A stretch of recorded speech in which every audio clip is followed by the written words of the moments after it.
Good morning and welcome to episode 583. This is one of those out and about episodes, so you're going to hear noise in the background. So now that we're done with the warning, let's move on to the topic of today's show. So today we're going to look at if you've missed something earlier in the sales process, how do you go back and how do you fix it? In other words, how do you recover things when the sale goes bad? Now, the reason why we're looking at this today is because in the previous episode, in episode 582, we ran through scenarios of what to do if the potential customer says no. And I gave a couple of reasons why it's good for the customer to say no right now rather than telling you no in 3 weeks' time or 3 months' time, because there's an opportunity cost when it comes to delayed rejection. If somebody's going to reject you 6 months from now, it's best to hear about it now rather than 6 months because of the huge opportunity costs involved.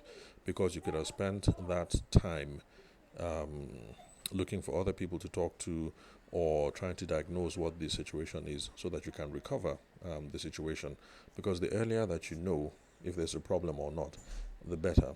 And so that is how episode 582 ties into the current episode 583 today.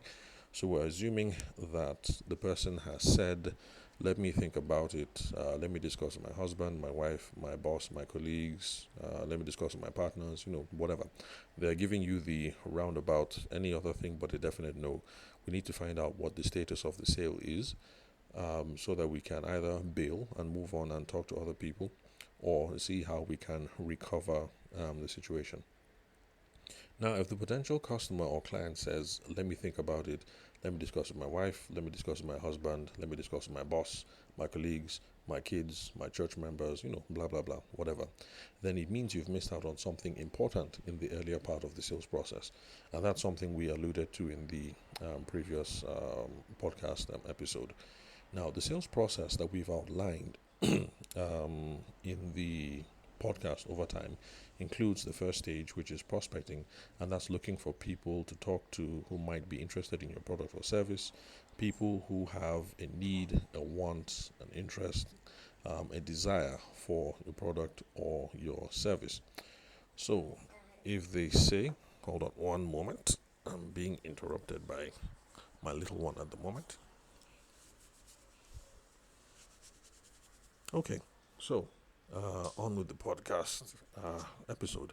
Now, these are some of the mishaps that we have whenever we're running things live. But don't worry, if you're getting tired of these interruptions, I'll try and switch up my recording setup soon. Anyway, so where are we? Okay, yes. So the first part of the sales prospect, the sales process includes prospecting. So looking for people who have a need, a want, interest, or desire for the product or the service. So if they say, let me think about it, then perhaps you have to revisit this first step. We need to ask questions around the interest and around their needs and desires to be sure that you didn't miss anything. Now, you might discover that if you ask a couple of questions, so back to the architecture scenario, if Ms. Ogedengbe says she wants to think about it, you ask a couple of questions, like, okay, yeah, Ms. Ogedengbe, it would be nice to think about it. That makes sense. It's a very expensive project. So, yeah, it is a good idea to discuss with your spouse and your business associates. But I hope you don't mind if I ask a couple of questions because I assumed that you're really interested in this project and it's something that you absolutely need to do right now. So, from having those sorts of conversations, you might find out that for Ms. Ogedengbe, the solution, the building for the poultry, and the building for the poultry and the houses that you're going to put on sections of the farm, for her it might have been a nice to have, but not something that's a need to have. Now, let me repeat that. The difference between a nice to have or a need to have.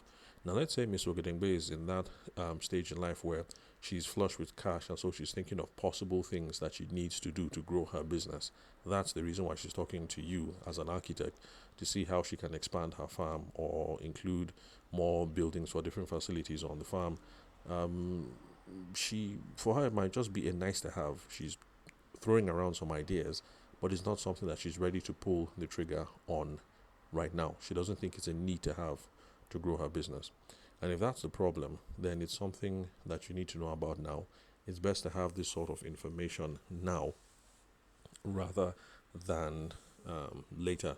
And as you can see in this case, if for her the solution is a nice to have, then you really can't press her to go on and engage you as the architect and engage the rest of your team, your foreman, and everybody else to get this building going and to get the whole project going.